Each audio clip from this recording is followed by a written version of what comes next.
Hello guys and welcome back to Team of Strategy Gaming. Today I will be talking about my favorite vehicles from the game SnowRunner. And this is a game that I have kept wanting to talk about for a while, but I'm not entirely sure if my computer can handle it and my recording software. So I guess we'll just do that. Anyway, so I'll be talking about my top 10 vehicles and why I like them, and maybe a couple tips and tricks along the way. So the first one I'm going to start with is the Con 39 Marshall. It's the best scout vehicle I think that there is in the game. It is pretty balanced, although it's sort of like a Jeep but with super huge Jeep tires. I've maxed out all the upgrades on all of these vehicles, by the way, so just for your information, these are my favorite vehicles, especially when they're maxed out. So if you have not maxed out some of these vehicles, then I can understand why I might be able to understand why they are not your favorite vehicles as of yet. Also, some of them I just love because I'm biased. But, you know, it's fine. It's fine.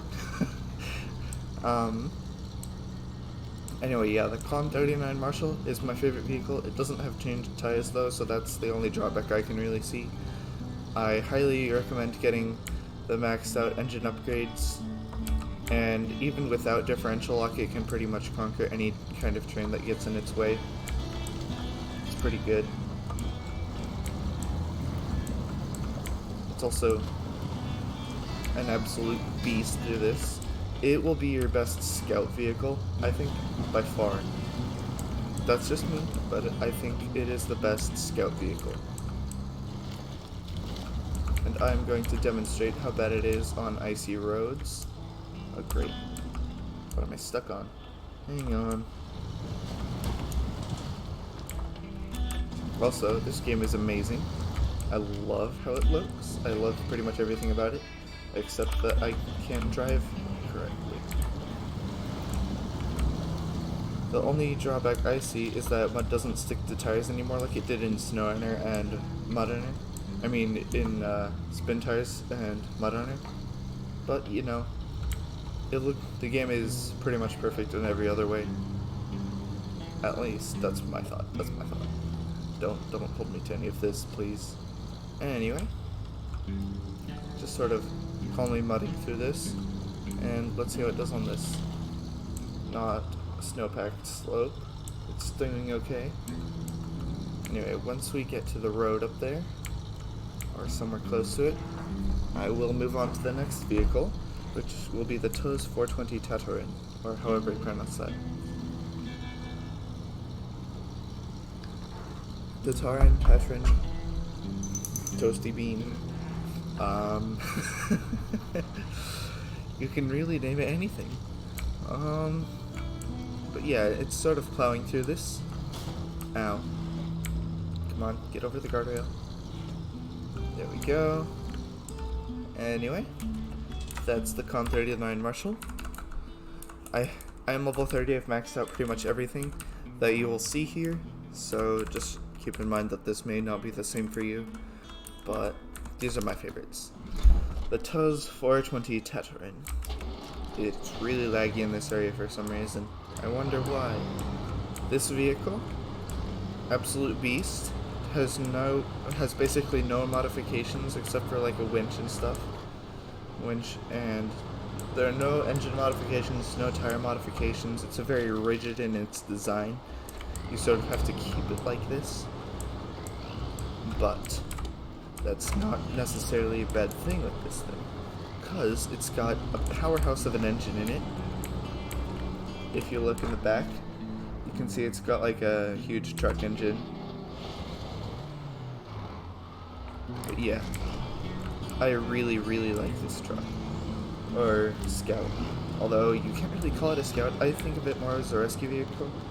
It's also nearly indestructible, like hitting trees and stumps and stuff, and that front, it doesn't really have, okay, well, it does have a suspension model, but it doesn't really have any other problems. Suspension is usually the first thing to go on my trucks, but, you know, everything else, it's basically indestructible. The only drawback is that it doesn't have a snorkel, which is a bit of an issue. But, you know, everything's gotta have a drawback in this game, man. Oh, high center or whatever that was. Yeah, you can see him sort of Tokyo drifting this thing. But yeah. And next, I'm just gonna sort of powerhouse my way up here.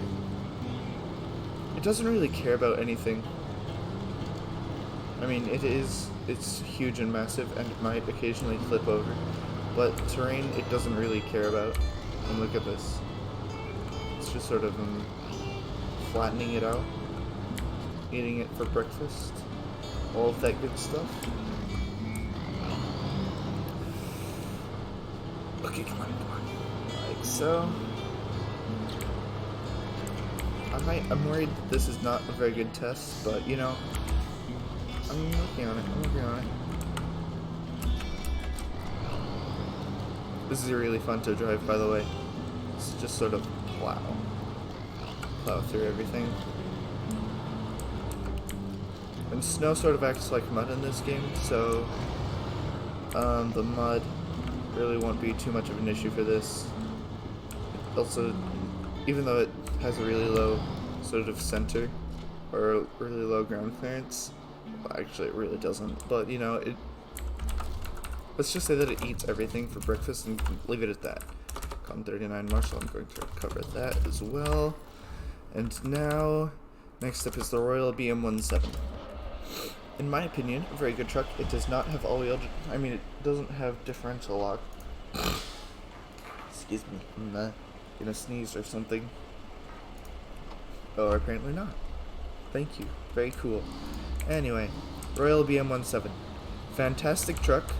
My poor computer's having trouble running the recording software and the game at the same time. But the Royal BM17. Pretty good off-road vehicle. Only problem is that it doesn't have differential lock. That's not usually a problem in most cases. It will struggle and get stuck more in some places more easily than other trucks will. I find it sort of similar to the Navistar 5000 MV, which does not have diff lock. But, you know. Okay, that's something else with this truck. It flips over incredibly easily. Oh. Okay, come on.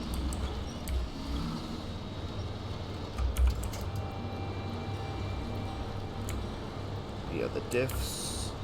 The diffs feel like they're limited slip or something. They're definitely not welded, but it has issues like the front bumper having low ground clearance, it flipping over kind of easily, the suspension being incredibly bouncy, which contributes to the flipping over thing.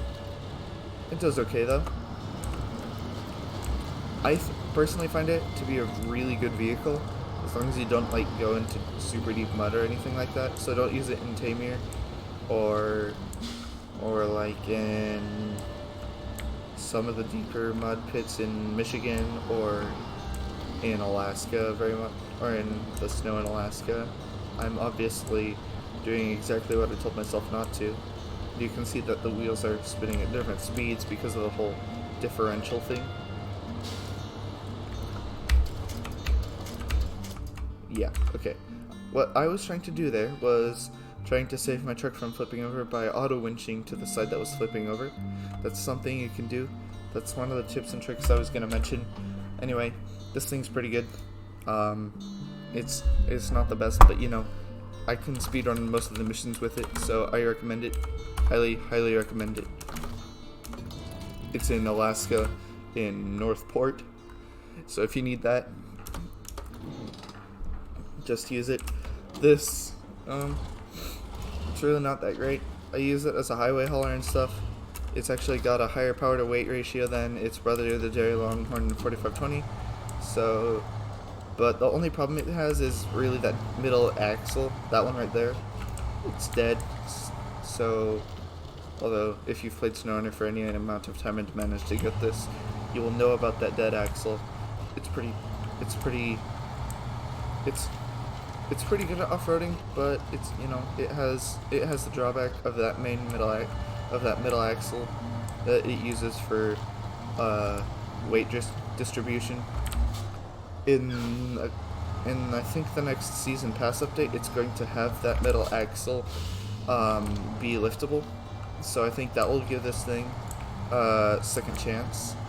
I'm personally hyped for that because, I don't know, it feels nostalgic for some reason. It's also pretty good. It's not the best, but it's pretty good. It's also got always on diff lock and all-wheel drive, unlike its brother, the 4520. It's pretty good in general, but, you know, it's not the best. I wouldn't use it as anything other than a road hauler / light off road hauler, but I really like it for some reason, so that's why it's in this list. This is not the list of the top 10 best vehicles by fact, but the top 10 vehicles I like to use. So, yeah, I'm sorry. Ooh. Oh yeah, the front bumper is kind of low too. Also, it's high centered on that middle axle, which is the main issue with this thing. But you know what? Let's test it in some light mud and snow. Come on, up. Oh, Dairy Longhorn. 3914. You're a blessing and a curse to have. Yeah, as you can see, it keeps getting stuck on that center axle. Alright, anyway. Let's just take this at a bit of a different angle. It's doing okay. But yeah. Alright, some snow.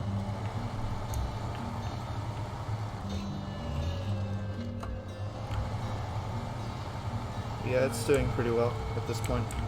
As long as you avoid like deep snow, it's pretty good at the moderate off-roading, like on frozen dirt and stuff. As you can see, it's kind of struggling through this area. It's a fantastic road hauler. There's pretty much nothing better for road hauling, well, except for actual highway trucks. But no one likes those, except for the GMC 95, whatever. The GMC in this game is actually pretty good once you have all the upgrades for it. You can use it as an off-road truck, an on-road truck, and a whatever you want it to, basically. But it's not that great in the off-road category. Anyway, this one, pretty good. Not great. It is the meh in this list. I'm going to recover it and retain it now. Next up, Dairy Longhorn 4520. For some reason, it feels underpowered to me. It has a lot of trouble hauling its own weight, in my experience. Pulling itself. Or like pulling it and other things. It feels like it's worse than it should be. It's not terrible though. I like it. It's kind of good.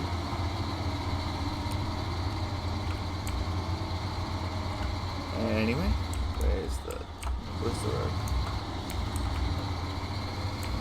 I just keep driving it around while I talk about these things.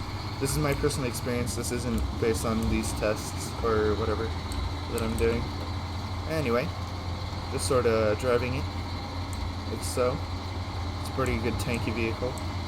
I highly recommend it, even though it's not the best. It's still pretty dang good. It's also got the largest fuel tank in the game. Didn't know if you know that. Also, for some reason, occasionally its wheels act like they don't have all-wheel drive or diff lock, even though it does have those things. Anyway. Also, I'm kind of sick, but it's not COVID-19, don't worry. Next up, I'm going to recover this. I'm just sort of talking about it while I drive these. I only have the back vehicles now. I'm going to do the biggest one next. This thing is I don't have words for how powerful this thing is. Also, I'm level 30, that's why you literally see everything maxed out on this. Anyway. Also, I found all the upgrades, all that stuff. You can see my stats here. All 81%, Michigan 100%, Alaska 76, Tamir 75, Cola Peninsula 51. I was originally planning to finish Tamir first, but for some reason my quarry is glitched and I can't go into that map. So rip me, but you know, gotta have some issues occasionally.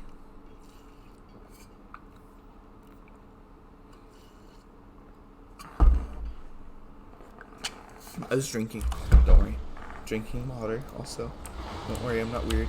And I'm not overage. Also, I am obeying good laws and good advice about to not let alcohol touch my lips.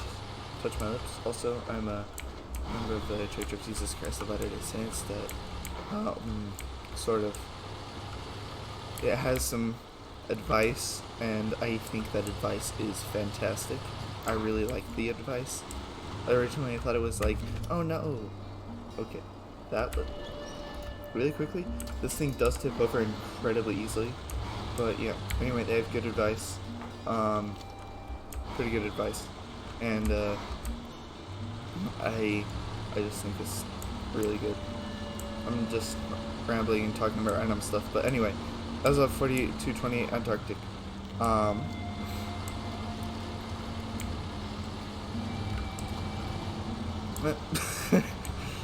it's a beast. Yeah, look at this. Ooh, no. Wait, the snorkel's way up there. That's the snorkel. This is a cockpit camera. Not available underwater. Anyway, beast of a vehicle. If you don't have it, I can recommend the Caterpillar. Whatever. Jibbity jabberty. It's less good than this in my opinion. I recommend keeping all-wheel drive on at all times in both vehicles. But anyway, this thing's pretty freaking amazing. I love this thing. And you can, as you can see, it's sort of eating this terrain for breakfast even without differential lock. Yeah, this is more like it. Ooh. Come on. Just squeeze me. Okay, it's stuck on a rock because it doesn't have the best, wait. Come on. Oh, I'm just, pulling up saplings. Anyway, I really like this one. It's more for getting through literally any type of mud than anything else. Mud and snow it will not care about. It does have some issues in other areas, but you know, it's pretty awesome, in my opinion. Next up, Ink Mark 38.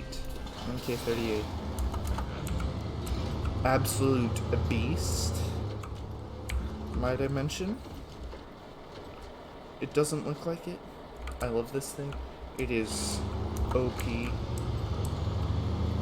The only problem is it's really short range. It's got 200 liters and I've burned through 6 liters already. It's incredibly short range. I recommend doing it for like the small pick stuff up out of the river missions with a truck that has a crane as its friend, you know. But this thing is freaking powerhouse, friends. Okay, where's an off-road area? Okay, that looks good enough. We're going this way. It does take a ridiculous amount of damage when you drive it around because partly because it's so fast. But seriously, dude, powerhouse. Okay, like so. Just show us what you're made of, buddy. I feel like Northport, some areas of Northport would be better for showcasing this thing, but you know, this thing's fast and it's a beast and it doesn't really stop for anything. Some advice for Tamir: Don't use any American trucks on Tamir. You can use them on Lake Coved, or however you pronounce it. I'm sorry, people, I don't know how to pronounce things very well. But I would use the Okay, this thing also flips over pretty easily. Most of these trucks that I'm mentioning flip over pretty easily, but this thing's a beast. I love it. I'm pointing at the screen right now, but you can't really see it. So, beast, just keep in mind, it does flip over kind of easily, and it's incredibly short range. Okay, the Ink Mark 38 is sort of like a version of the American version of the Voron D53233. And the Voron Grad, or however you pronounce it, is like the Russian version of this, the Freightliner 114SD. It's got a pretty good power to weight ratio. I used it for several missions. I think it's fantastic. It's a pretty good light. I think it's the best American off-roader that you can get, although it's not quite as powerful as the Ink MK38, which are astonishingly cheap in real life. Don't tell that to anyone else, but you know, it's fine. Anyway, this is a fantastic vehicle for off-roading.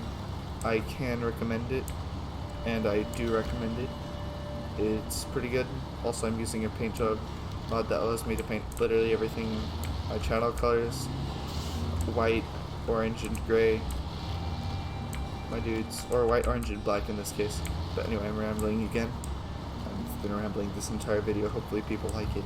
Okay, guys, like, sub, share, all that good stuff right now before we continue. But anyway, I'm just gonna move on, and because I don't want to waste your time, you guys are taking the time out of your day to watch this video, and I really appreciate that. Anyway, this thing, it's pretty dang good. You can see that it's sort of just eating the snow for breakfast. It does have a bit of an issue getting stuck on this tree. Ooh.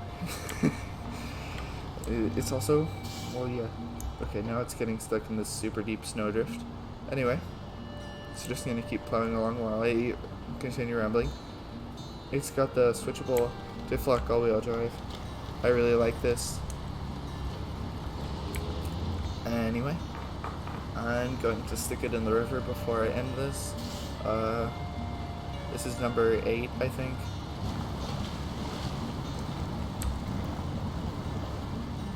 Yeah. You can basically go underwater with how deep the snorkel goes. I'm surprised it...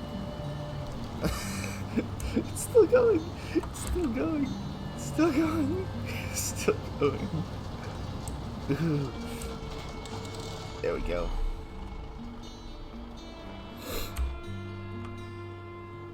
It got pretty far. I think it, yeah, you can see it's a pretty good truck. It's got an incredibly high snorkel. Come on. Right there, that's the snorkel. I love this truck. Once you unlock it at rank 20, use it.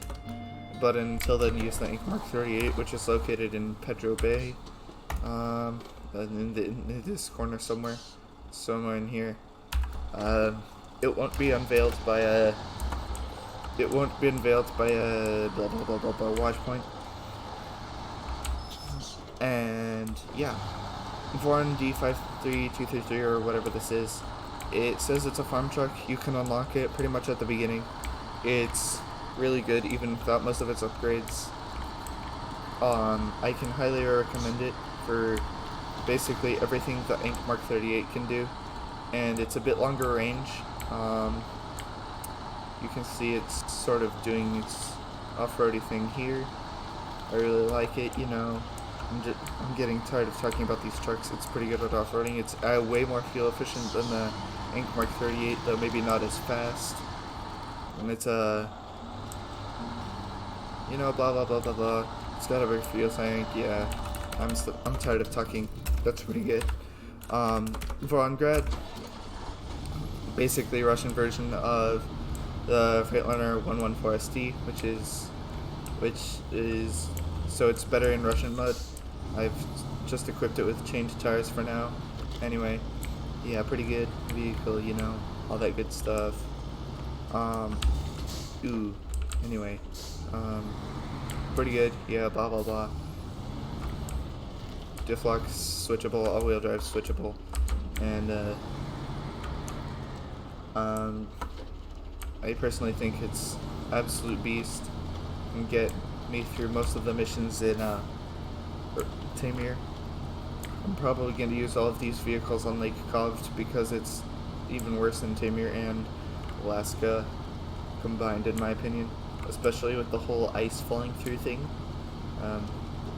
Yeah, well, also, I don't know why the Navistar is purchasable on Xbox and PS4 as a DLC, but not on PC.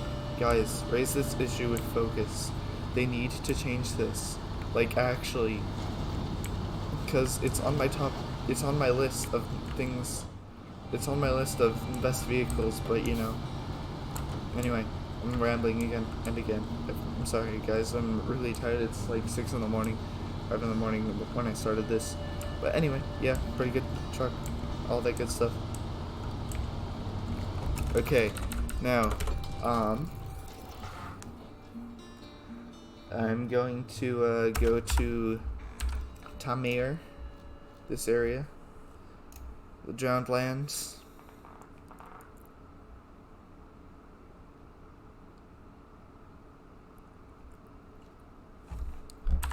I have a truck over here. Anyway, I am at the repair station and fuel station, so I'm going to demonstrate this.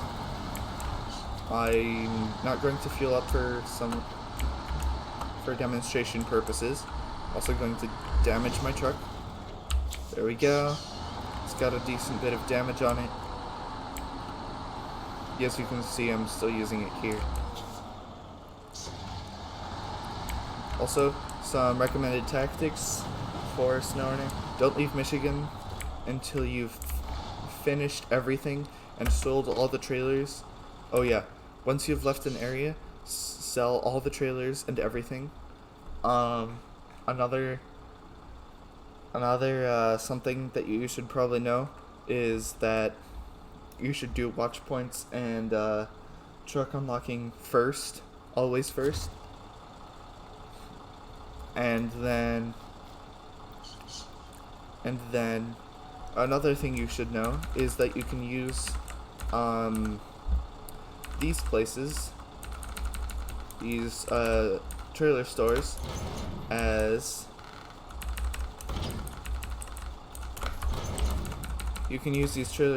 refueling stations and repairing stations by buying a maintenance trailer really quickly. Then you can just sell it for no monetary loss. I've seen other YouTubers mention that in their videos, but I didn't. I found it on my own.